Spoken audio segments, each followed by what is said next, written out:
I was heading down Maple Street just after dusk, the kind of quiet spring evening when the last bit of sunlight hangs low over the roofs. I had worked a long shift and only wanted to get home, heat up whatever leftovers were waiting in the fridge, and fall asleep. I wasn't thinking about anything except getting to my car, which was parked a block away. But halfway down the street, right near the faded white line where the asphalt met the curb, I noticed something that made me stop walking. At first I thought it was a dog lying awkwardly on the pavement.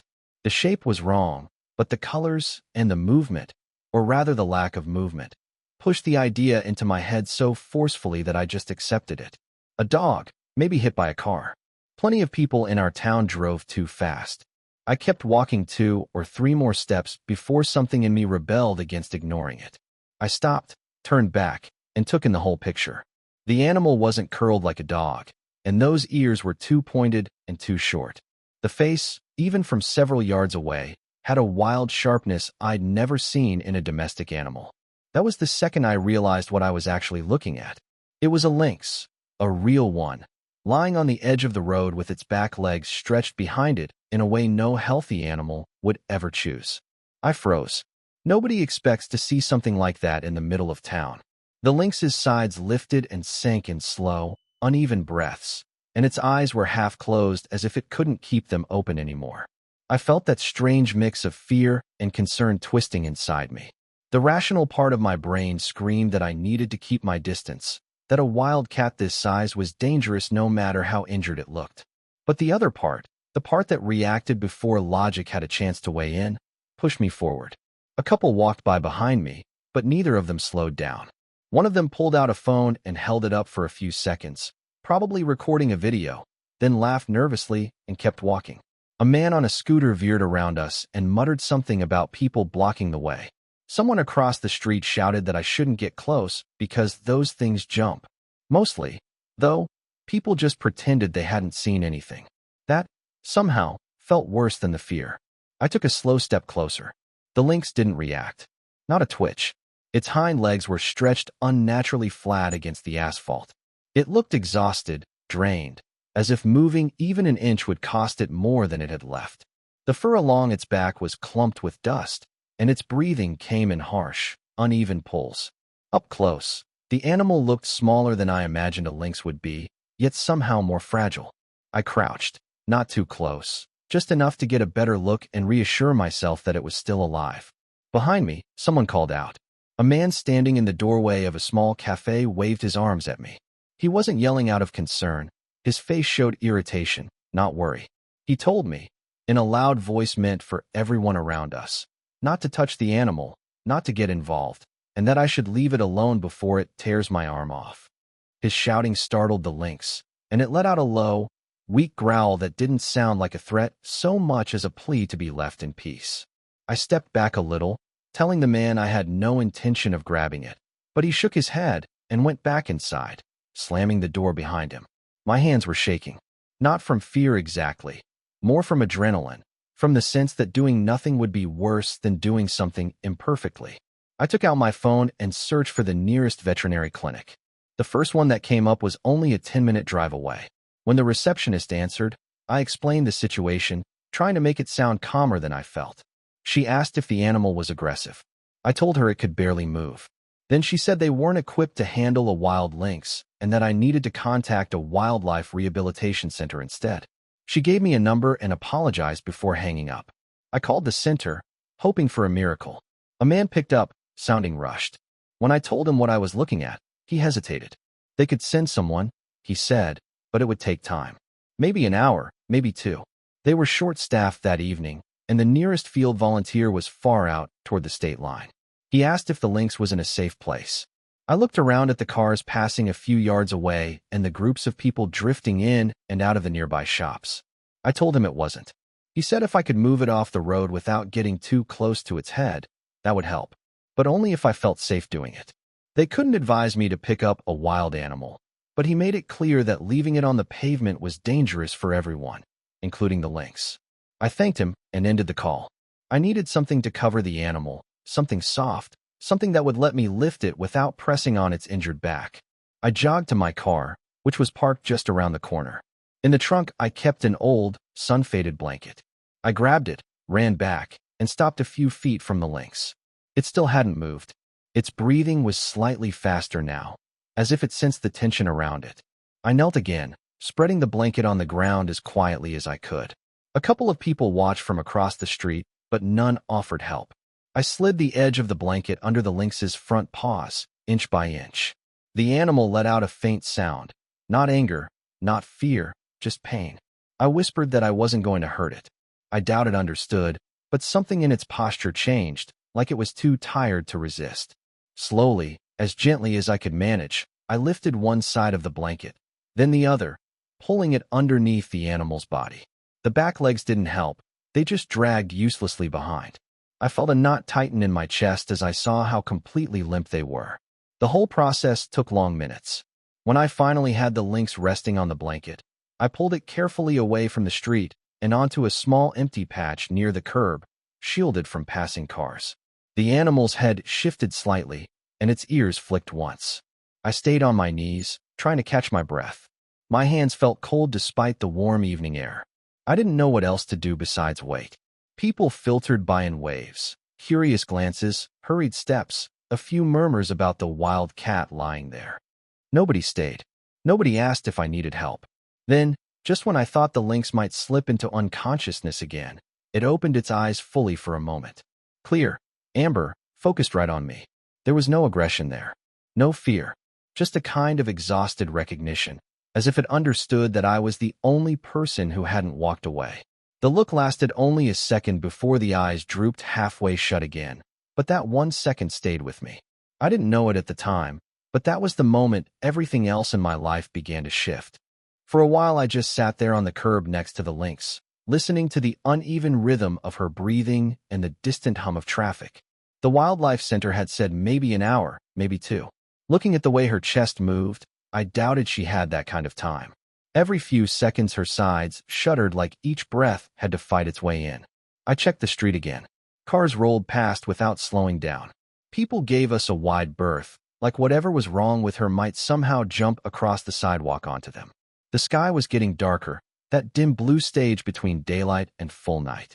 I imagined a car taking the corner too fast, headlights sweeping low, the driver trying not to hit the strange shape on the ground, and swerving into someone else instead. Leaving her there suddenly felt dangerous for everyone, not just for her. The man from the cafe opened the door again and stuck his head out. He said, "I told you, you shouldn't mess with that thing. Let animal control deal with it." I told him animal control wasn't coming. Just a rehab center, eventually. He rolled his eyes and said it wasn't my job to be a hero. Then he disappeared back inside. I looked down at the lynx. Her eyes were mostly closed again. Her back legs still lay flat and useless, toes barely curled. I realized that if the center couldn't get here quickly, the only other option was sitting at my feet, my old sedan around the corner. I imagined trying to lift her into the back seat, imagined her panicking, claws flashing in pain and fear. My heart thumped harder just thinking about it. I told myself I would give it 10 more minutes. If nobody showed up and her breathing got worse, I would try. Those 10 minutes dragged out like an hour. I checked the time so many times it stopped meaning anything.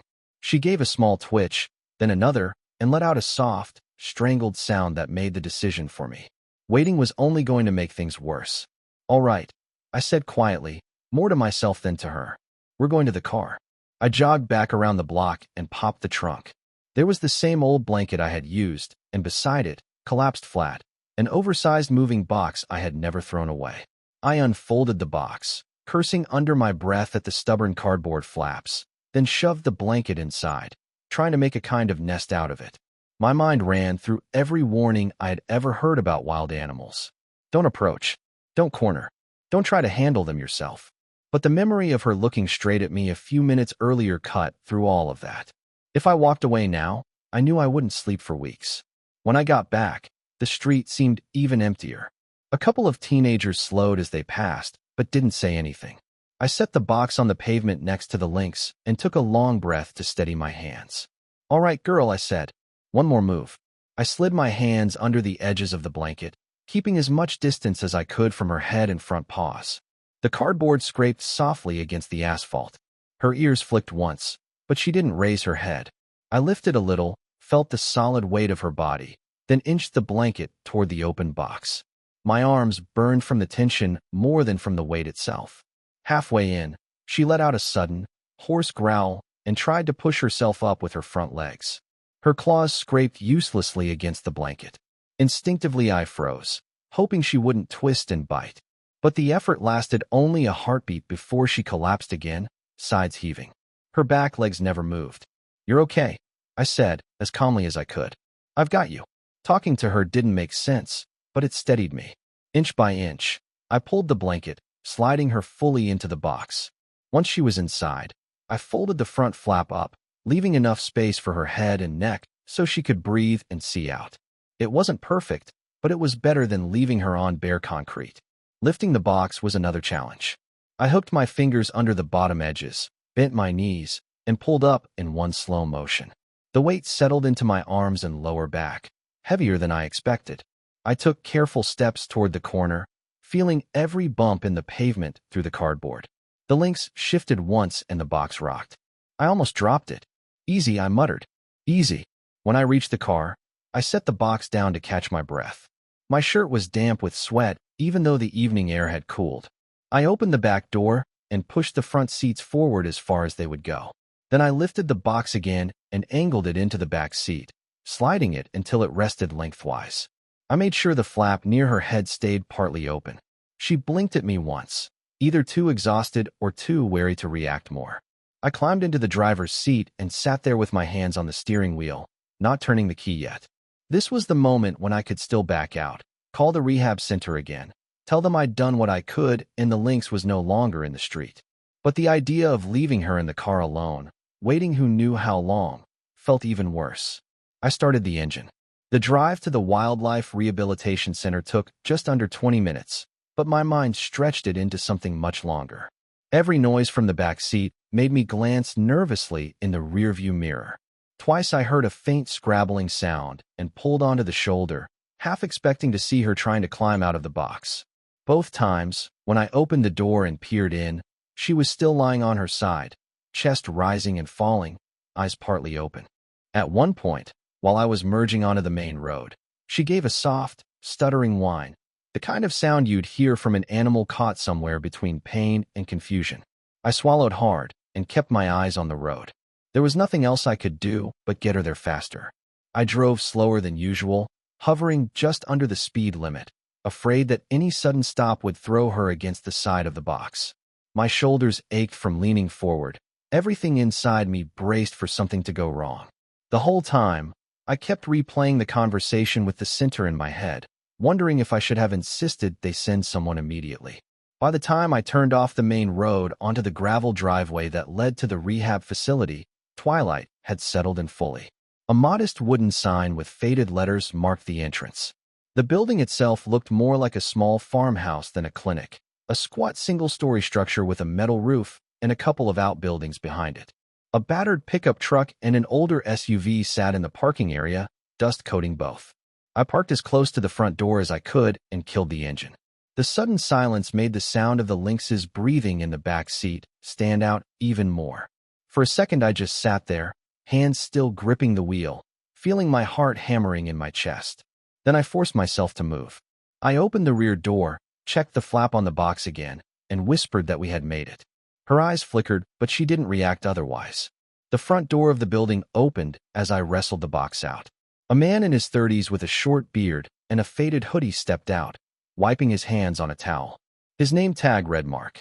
He took one look at the box, then at me, and his expression tightened. He said, "You moved a wild lynx by yourself?" I shifted my grip on the box. I said, "I called earlier. You said it would take a while to send someone. She was lying in the street. I couldn't just leave her there." He shook his head, frustration clear in his voice. He said, "You should have waited. You have no idea how badly that could have gone. If she had panicked in your car, you'd both be in the emergency room right now." I felt a hot wave of defensiveness rise in my chest, but I bit it back. The last thing I wanted was to start an argument while I was still holding the box. I said, "Can we talk about it after you take a look at her? Please." Mark hesitated for a heartbeat, then stepped aside and held the door open. "Fine," he said. "Bring her into exam room 1. Inside, the building smelled like disinfectant, straw, and something faintly metallic that I guessed was blood. The hallway walls were lined with photos of animals: hawks, raccoons, foxes, deer, most of them shown in healthy, bright-eyed poses next to smiling volunteers. I followed Mark into a small exam room with a metal table in the center and cabinets along the wall. He motioned to the table. "Set the box there." Together we lifted it up. He carefully opened the flaps while keeping his body angled away from the opening, ready to jump back if she lunged. She didn't. She just lay there, chest rising and falling in shallow waves. Another person entered, a woman in her 40s with tired eyes and a stethoscope around her neck. Her name tag read Dr. Helen. She greeted Mark quickly, then looked at me. She said, "You're the one who found her?" I nodded, suddenly aware of how sweaty and shaky I still felt. She said, "Thank you for bringing her in. Let's see what we're dealing with." Her voice was calm but efficient. She slipped on a pair of gloves and leaned over the box, speaking softly as she checked the lynx's gums, eyes, and breathing. Her hands moved with practiced certainty. She ran her fingers gently along the spine, pausing mid-back. Her expression changed, tightening slightly. She said, "I'm feeling something I don't like here." She glanced up at Mark. "Can you get a board and some straps? We need her on the table without twisting her back." They worked together quickly, sliding a flat board beneath the blanket and lifting the lynx out in one smooth motion. I stepped back to give them room, my hands hovering uselessly at my sides. They laid her on the table and adjusted her legs gently. Dr. Helen listened to her chest, checked her pulse, then stepped back with a quiet sigh. She said, "She's dehydrated and extremely weak. There's likely a spinal injury around the lower back. Maybe from a car, maybe from a fall. Hard to say without imaging. But those back legs." She trailed off, letting the unfinished sentence hang in the air. I swallowed. "Is there anything you can do? We'll start fluids, pain control, and stabilize her spine as best we can," she said. "We don't have an on-site x-ray tonight, but we can get her in tomorrow if she makes it through the night." "If," I repeated before I could stop myself. She met my eyes. "I won't lie to you. Animals that come in this compromised, with this kind of suspected injury, don't always make it. Tonight is going to be critical." The words landed heavily in my chest. I looked at the lynx on the table, her head resting on the blanket, whiskers barely moving with each strained breath. Mark started setting up in 4-line, and Dr. Helen prepared a syringe. I forced myself to focus on something concrete. I said, "Whatever it costs, I'll cover it. Just do what you can." Mark looked at me like he wanted to argue again, but Dr. Helen only nodded. "We'll do everything we can," she said. "But you need to understand that we can't promise an outcome." "I know," I answered. "I just don't want her to die on the side of a road because nobody cared enough to try." For a moment the room went quiet except for the beeping of a small monitor and the quiet rustle of gloves and equipment. Then Dr. Helen spoke again, softer this time. She said, "We'll give her the best chance we can tonight. After that, we'll see where she stands." I stepped back against the wall, watching as they worked. The weight of her earlier gaze lingered in my mind. Tonight, I realized, would decide whether that look had been the beginning of something or just the last flicker of a life fading out. The rehab center felt different after the sun went down. The hallways were dim, lit only by a row of small ceiling lights that hummed quietly. Most of the staff had gone home, leaving the building hushed in a way that made every sound stand out.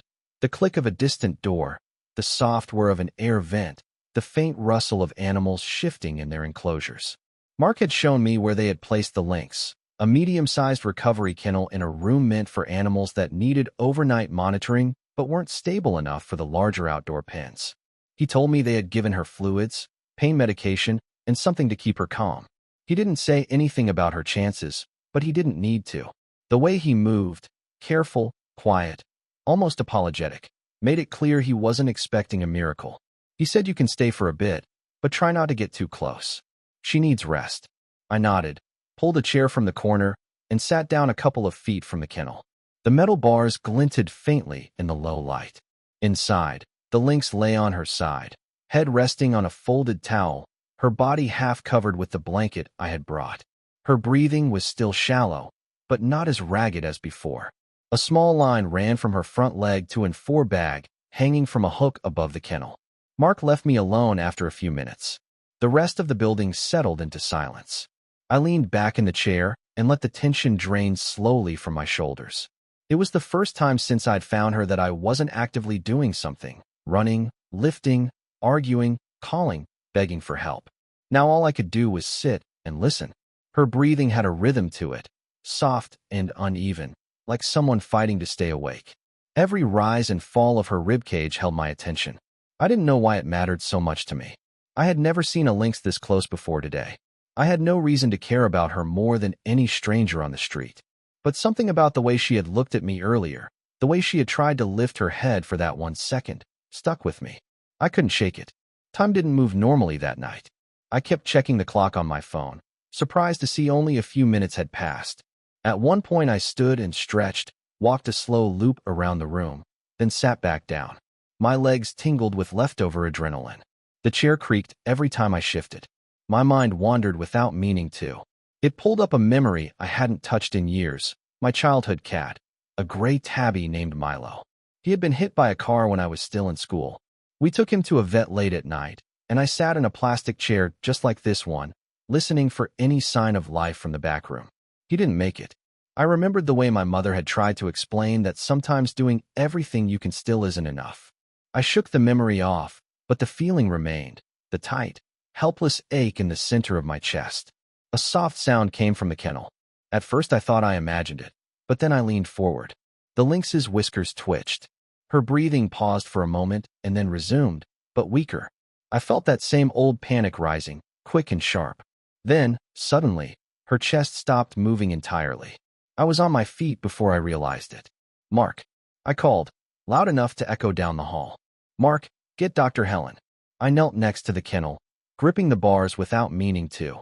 Her body was still, too still. My own breath felt lodged in my throat. Footsteps pounded down the hallway a few seconds later. Mark burst in first, followed by Dr. Helen pulling on gloves as she walked. She didn't waste a second. She opened the kennel, slid her hands under the lynx's head and chest, and checked her breathing. She said, "She's crashing. Get the kit." Mark moved fast, grabbing a small metal case from a shelf. Dr. Helen pulled out a syringe and pressed her fingers lightly against the lynx's throat, searching for a pulse. For a full heartbeat, maybe two, nothing happened. Then the lynx gave a faint, jerking inhale. "Good," Dr. Helen murmured. "Come on, stay with us." She injected the medication, then motioned for Mark to adjust the four. The lynx's breathing steadied by tiny degrees, each inhale a little stronger than the last. I didn't dare move. I just watched, hands trembling, feeling like the world was hanging by a fragile thread. After a minute that felt much longer, Dr. Helen exhaled. She said, "Okay, she's stabilizing." My knees finally gave out, and I sat back on the floor, dizzy with relief. Mark closed the kennel gently and looked over at me. For once there was no frustration in his eyes, just something quieter, like he understood why I had stayed. Dr. Helen said, "I think she heard you when you called out." Her eyes opened for a second. I swallowed. Is she going to survive?" "It's too early to say," she said. "But she has a fighting chance now." They adjusted her position, making sure her spine stayed straight. Then Dr. Helen checked her vitals again. She pulled the blanket up higher over the lynx's body. She said, "You can stay if you want. Just keep your distance. She needs calm." I nodded and sat back in the chair. My pulse was still racing, but the worst of the fear had ebbed. From where I sat, I could see her chest rising and falling in steady, shallow breaths. Hours passed. Midnight came and went. The room grew colder, enough that I pulled my jacket tight around me. The building remained quiet except for occasional footsteps from the night staff. At one point, Dr. Helen returned to check on her. She lowered her voice when she spoke to me. She said, "By the way, she's female." Hard to tell at a quick glance, but we confirmed earlier. I leaned a little closer. Not enough to cross the line she had set, just enough to look at her properly. A female lynx. Somehow that made her feel even more vulnerable. "Thank you," I said softly. Dr. Helen smiled tiredly and left the room. By the time the first traces of morning light filtered through the small window high on the wall, I had nodded off twice in the chair. Both times I woke with a start, panicked that I might have missed something. But the lynx remained breathing, steady if still weak. Mark came in just after dawn. He looked surprised to see me still there. He said, "You stayed the whole night?" "Yeah," I answered. Couldn't really leave. He rubbed the back of his neck, hesitating before speaking again. He said, "Look, I was too harsh yesterday. People drop off animals here all the time, but most wait until the injuries are too far gone. We get tired of seeing creatures brought in when nothing can be done anymore. I shouldn't have taken it out on you. I appreciated the honesty more than the apology itself. I said it's fine. You were doing your job. He glanced at the kennel. She's a tough one, he said. I didn't expect her to hold on like this. Neither did I. I stood and stretched my stiff legs. As I did, the lynx shifted slightly. Not much, just the tiniest lift of her head, her ears angling in my direction. Her eyes opened halfway, unfocused for a moment. Then, unmistakably, she turned her head toward my voice. My breath caught. It was the first deliberate movement I had seen from her since the night before. Mark noticed it too. He raised his eyebrows, but said nothing. The lynx blinked once, slowly, then let her head rest back down. But the message was clear. She recognized my voice, and she was still fighting. The days after that long night blurred together at first, each one shaped by the same quiet routine. I would finish work, drive straight to the rehab center, and step through the side door that volunteers used. The building always smelled faintly of hay, disinfectant, and something wild, earthy and sharp, like the forest floor after rain. Mark usually nodded when I arrived, no longer surprised to see me. He didn't say much at first, but over time he warmed up enough to hand me small tasks without asking whether I could handle them. The lynx, she, had been moved from the recovery kennel into a small indoor enclosure where there was more space for her to shift, stretch, and feel less confined. She still couldn't use her back legs, but her eyes followed movement now. When I walked in and spoke quietly, she sometimes lifted her head. Those small signs of awareness felt bigger than they looked. Most evenings I'd start with whatever chore Mark gave me. Refilling water bowls, sweeping straw from the hallway, helping clean out crates lined with old blankets. I didn't mind. It gave me an excuse to be there longer, and it made me feel like I was doing something useful, not just hovering around waiting for updates. After chores, I always ended up in her enclosure. The walls were lined with thick padding, the floor covered with rubber mats that were easier on her body. A heating pad lay beneath part of the blanket to keep her muscles from stiffening. Dr. Helen had given me clear boundaries. Never touch her head, stay outside the safety bar, move slowly. But she did allow me to help with some of the gentler tasks. She said if you're going to be here anyway, you might as well be helpful. But be respectful. She's still a wild animal. I took that seriously. Every movement was slow, every sound soft. A few days after her near collapse, Dr. Helen started simple physiotherapy. She showed me and one of the volunteers, Alyssa, how to press gently along the lynx's spine to check for tension, then how to lift each hind leg just enough to test resistance. There wasn't much at first. Her paws were limp, her legs fragile. But Dr. Helen insisted that even tiny movements could preserve what muscle she had. I helped as much as I could.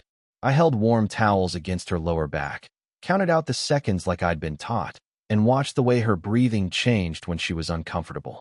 Alyssa handled the more delicate manipulations, her hands steady and confident. One evening, while Alyssa massaged the lynx's left hind leg, the animal gave a faint twitch, not a reflex, not a spasm, a deliberate flex. Alyssa's eyes widened. Did you see that? Yeah, I said, trying not to sound as hopeful as I felt. She moved. It happened again, just a slight push against Alyssa's palm. Dr. Helen, who happened to walk in at that moment, paused mid-step and leaned over the enclosure. Good, she said quietly. That's exactly what we want. Progress was slow after that, but steady. Each day she seemed a little more alert. She could prop herself up on her elbows without wobbling. She tracked sounds more sharply. And after nearly 2 weeks, she tried, really tried, to sit. It wasn't graceful. Her front paws pressed into the mat. Her chest lifted, her neck straightened. But her back legs dragged behind, refusing to cooperate. She strained for several seconds before dropping back down, breathing hard. I bit my lip to keep from saying anything that might startle her. Dr. Helen noticed it too. That's the first step, she said. If she keeps fighting like this, we may get some function back. Hearing that felt like someone had opened a window inside me. I hadn't realized how tightly I'd been bracing for bad news until hope crept back in. One afternoon, as I rinsed out a bucket in the supply room, the director of the center, a broad-shouldered man named Douglas, waved me into his office. His expression was tense. He said, "Gavin, we need to talk about the lynx." My stomach tightened. What about her? Douglas leaned back in his chair, fingers laced. We're running low on funds. Extremely low. Winter wiped out most of our budget, and we lost 2 grants this spring. Intensive rehab like this, weeks of care, daily physio, medication, it's expensive. I knew what he was leading up to, and I hated it. So what are you saying? I asked. He sighed. If her progress stalls, or if we can't justify the cost, we may have to consider ending treatment. I stared at him. Ending treatment sounded like a euphemism, and I didn't need him to clarify. She's improving, I said. You've seen it yourself. Douglas nodded, but his face didn't soften. Improvement doesn't guarantee long-term viability, and we have other animals coming in every week. Animals we might actually be able to release. My hands curled into fists. So she doesn't deserve a chance because it's expensive? He didn't flinch. I'm saying we have limited resources. What if I help raise money? I asked. I'll cover what I can, but I can't do it alone. Douglas rubbed his forehead, thinking. If you can bring in enough to cover the next few weeks, he said finally, we'll keep going. But it has to be soon. Soon meant now. That evening, instead of going home, I drove to the closest supermarket, the one with steady foot traffic and a community board near the entrance. I spoke to the manager, explained the situation, showed him a picture of the lynx resting in her enclosure. Something in the story must have struck him because he agreed to let me set up a small donation table near the exit. The next day, I stood behind a folding table with a hand-drawn sign that read "Help Save the Injured Lynx," along with a photo and a jar for donations. At first, people just walked past politely. A few dropped spare change into the jar without asking questions. Then a woman in her 50s stopped, read the sign, and asked what had happened. When I told her the story, how I found the lynx on the road, how close she had come to dying, her eyes softened. She reached into her purse and put a folded bill in the jar. Good luck to her, she said. She deserves a chance. A few minutes later, a young man with headphones paused, listened, and added some money. Then an older gentleman, leaning on a cane, asked if she was still fighting. When I said yes, he nodded and placed a modest donation in the jar. 3 strangers. 3 people willing to help a creature they would never meet. By the end of the day, the jar was more than halfway full. It wasn't everything we needed, but it was enough to show Douglas that people cared. Back at the center, Douglas counted the donations silently. When he finished, he closed the jar and set it down. All right, he said. We'll continue her rehab. Relief washed over me, so suddenly I had to take a slow breath to keep steady. The next morning, during physio, the lynx did something none of us expected. With Alyssa holding her steady, she planted her front paws firmly, braced, and dragged herself forward. Just a few inches, but with clear intention. Her back legs didn't lift, but they shifted, sliding into alignment as her body pulled itself along. Dr. Helen smiled for the first time in days. That's a real step, she said. Not just reflex. Later that afternoon, we moved her into a slightly larger enclosure with padded rails. The moment she was placed on the mat, she tried again, front paws gripping, shoulders straining, pulling her weight. This time she managed 2 full movements before collapsing. I crouched near the safety bar, watching her chest rise and fall. You're getting there, I whispered. She glanced at me, her ears angling forward. Alyssa noticed the moment and nudged my arm. She likes your voice, she said. Maybe, I said quietly. Or maybe she just knows I'm here. Over the next week, her efforts grew stronger. She still couldn't stand, but she pulled herself farther each day. Once, she even tried to lift her hips. It didn't work, but the attempt alone made my throat tighten. Douglas visited the enclosure 2 or 3 times, observing her progress. He didn't say much, but I caught him nodding once, a hint of approval. One evening, after a particularly good physio session where she managed to drag herself nearly the full length of the enclosure, I found Douglas near the front desk. I knew what I had to ask, even if it felt too soon. There's that enclosed training pen outside, I said. The one you don't use anymore. The forest-backed one. Douglas glanced at me. It's not ready for animals. Needs repairs. And she's nowhere near strong enough. Not now, I said. But soon. She's improving faster than anyone expected. When she's ready, she'll need space to relearn balance, movement, instinct. That pen could help. Douglas didn't answer right away. His expression was unreadable. We'll see, he said finally. One step at a time. But I heard the hesitation in his voice, and the possibility hidden under it. She just needed time. Time, and space, and the will to get back up. It was hard to say exactly when the shift happened. There wasn't one single day when the lynx went from fragile and broken to strong again. It was more like watching winter melt into spring, small changes, barely noticeable at first, until one morning you looked around and realized everything was different. Weeks passed. Her front legs grew visibly stronger. The muscles along her shoulders thickened. With each physio session, she pulled herself farther, held herself upright longer. One afternoon, while Alyssa and I watched from outside the safety bar, she pushed with her front paws, straightened her spine, and, just for a heartbeat, lifted her hips off the mat. She dropped back down almost immediately, but it was there. Real effort. Real power.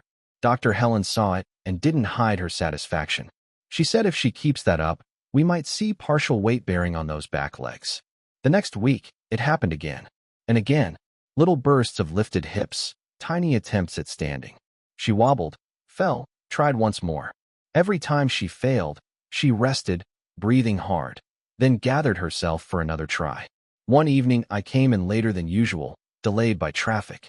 I hurried down the hallway, half afraid I'd missed something, and found Mark leaning against the wall outside her enclosure with his arms crossed, and a look on his face I hadn't seen before, something between pride and disbelief.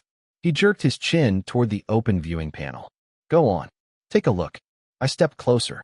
She was standing. Not well, not fully upright, not like a healthy lynx ready to pounce. But her back legs were under her, knees shaking, paws braced. Her front legs took most of the weight, but her whole body was off the ground.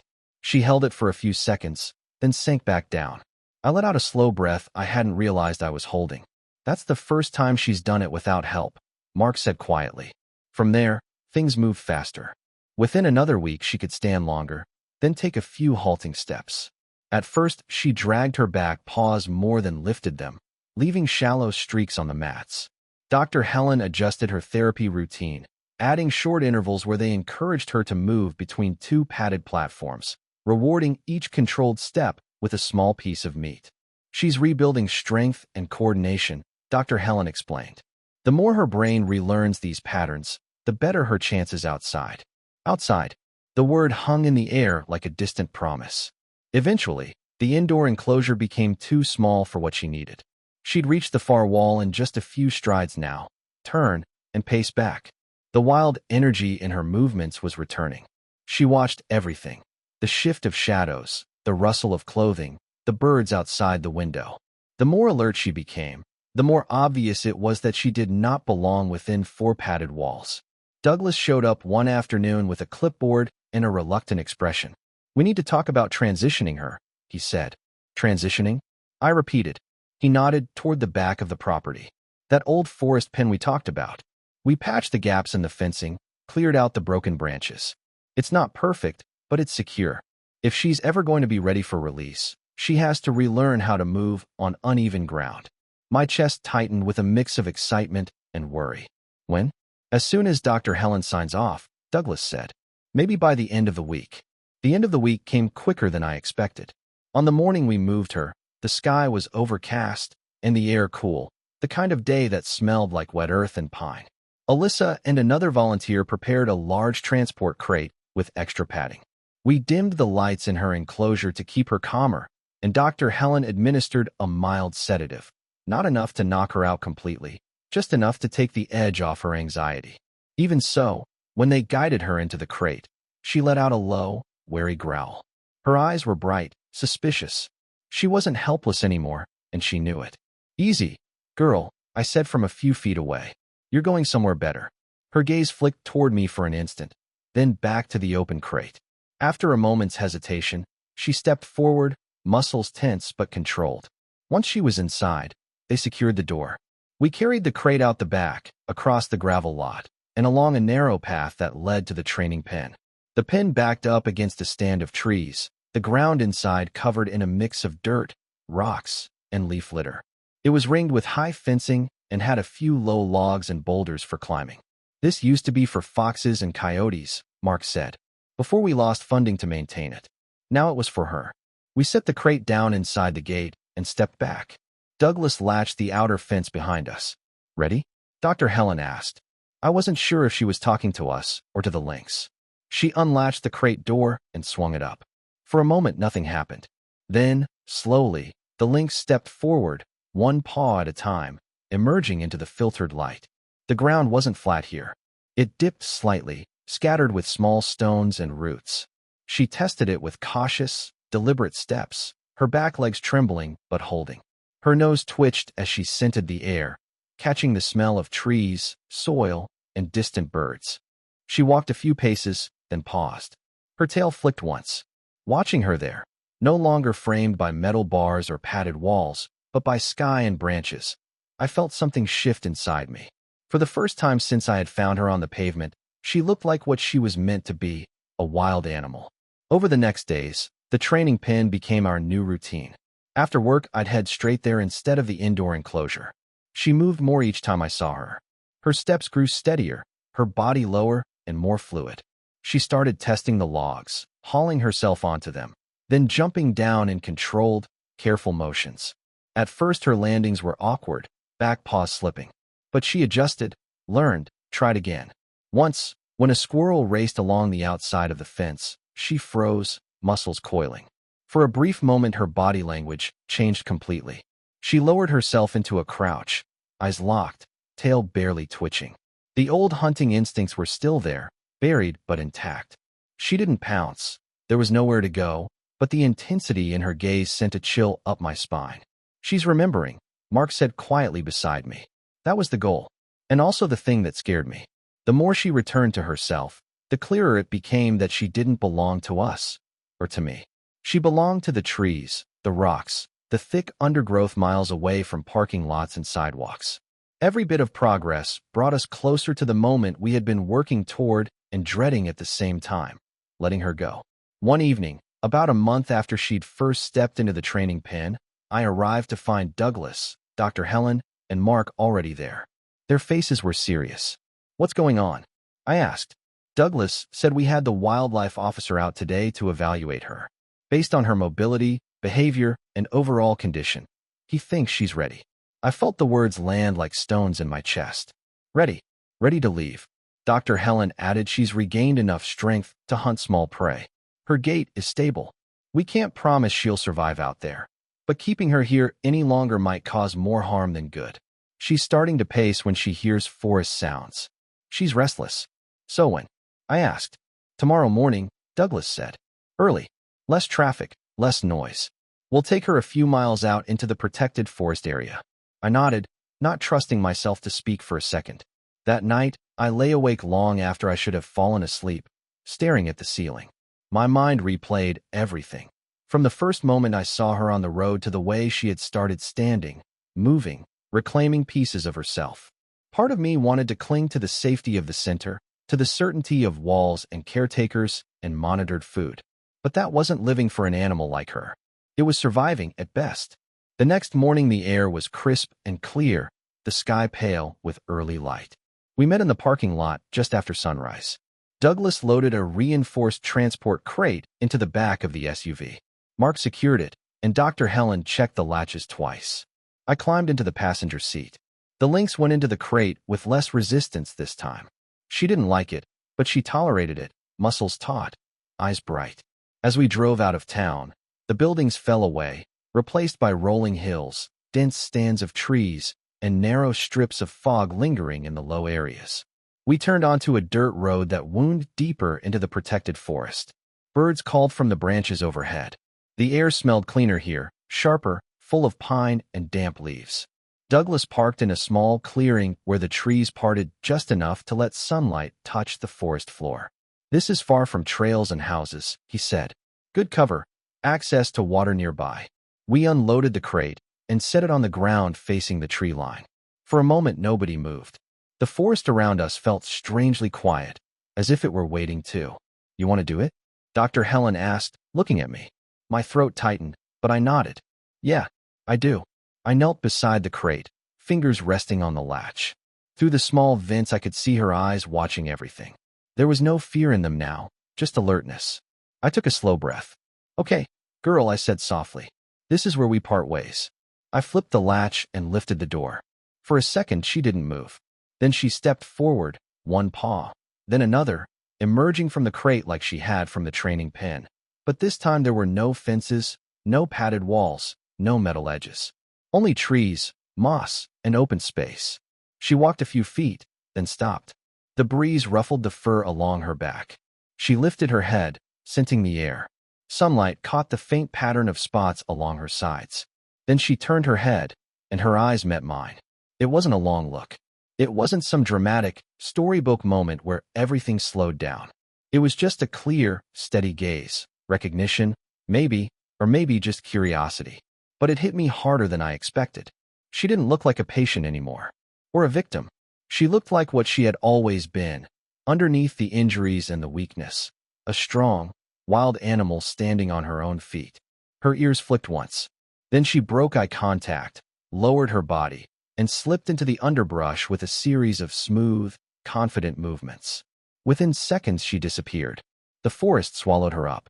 We stood there for a long time after she was gone, listening to the rustle of leaves and distant bird calls. "You did good," Mark said eventually.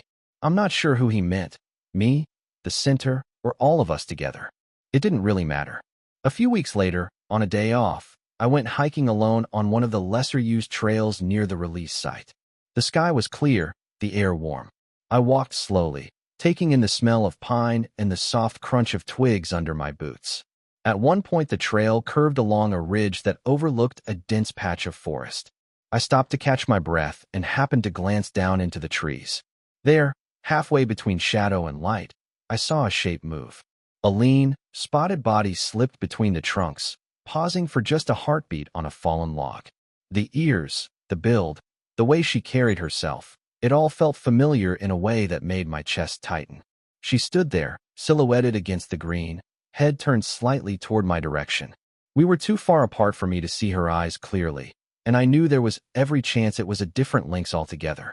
But standing on that ridge, watching her, I let myself believe it was her.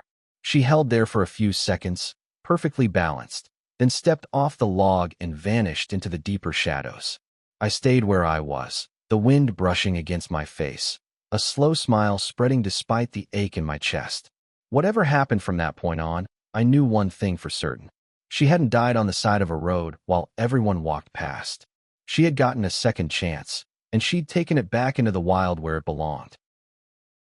Don't forget to subscribe so you won't miss new stories. And now just click the playlist or the next video on your screen.